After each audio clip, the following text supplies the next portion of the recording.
కర్ణాటక రాష్ట్రం సైబర్ నేరాల్లో దేశంలోని అగ్రస్థానంలో నిలుస్తోంది. కర్ణాటకలో జరిగే సైబర్ నేరాలలో 73% బెంగళూరు నగరంలోనే జరిగాయనే విషయం నివ్వెరపరుస్తోంది. ఐటీ రాజధానిగా పేరొందిన బెంగళూరు నగరంలో వివిధ రాష్ట్రాల నుంచి వచ్చిన విద్యావంతులు నివసిస్తుంటారు. సైబర్ నేరాల పట్ల అవగాహన ఉన్నవారే ఇలా మోసపోతుండటంపై సైబర్ నేరాలపై ప్రజలు ఇంకెంత అప్రమత్తంగా ఉండాలనే విషయం తెలియజేస్తోంది. 2020 నుంచి కర్ణాటకలో 9,553 సైబర్ నేరాల కేసులు నమోదయ్యాయి. 594.94 కోట్ల రూపాయలను ప్రజలు పోగొట్టుకున్నారు. ఇందులో పోలీసులు 73.04 కోట్ల రూపాయలు మాత్రమే రికవరీ చేయగలిగారు.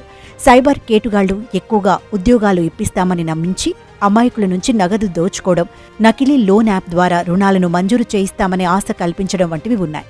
ఆన్లైన్ యాప్స్ ద్వారా రుణాలు పొందేందుకు మొబైల్లోనే రిజిస్ట్రేషన్ ప్రక్రియ అని చెప్పడంతో ఆధార్, పాన్ కార్డ్, బ్యాంకు ఖాతాల సమాచారాన్ని ఇచ్చేస్తున్నారు.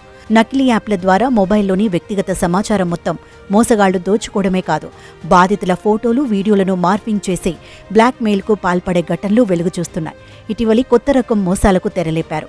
విదేశాలకు పార్సిల్స్ పంపేవారి వివరాలను తెలుసుకుని మీరు పంపిన కవర్లో కొన్ని పాస్పోర్ట్స్, ఇతరత్ర వివరాలు ఉన్నాయని తాము ముంబై నుంచి సీబీఐ అధికారులమంటూ నమ్మించి వెంటనే మీ ఖాతా వివరాలు పంపాలని, లేదంటే అరెస్ట్ చేస్తామని బెదిరింపులకు పాల్పడుతున్నారు. క్యూఆర్ కోడ్లు కలిగిన పార్సిళ్లను ఇళ్లకు పంపుతున్నారు. ఆ క్యూఆర్ కోడ్లను స్కాన్ చేయించి వివరాలను తస్కరిస్తున్నారు. ఇలా ప్రతి 2 గంటల్లో 5 సైబర్ నేరాలు నమోదవుతున్నాయి.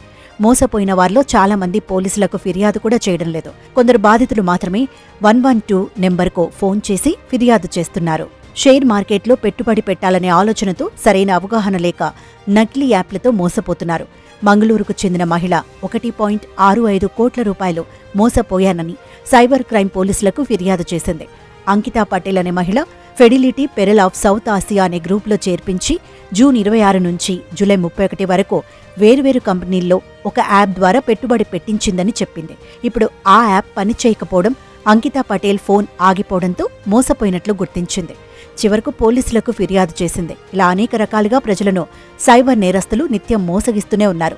సైబర్ నేరాలపై ప్రజలు నిత్యం అప్రమత్తంగా ఉండాలని ప్రభుత్వం కోరుతోంది. సైబర్ మోసాలను అడ్డుకునేందుకు ప్రభుత్వం చర్యలు చేపట్టింది.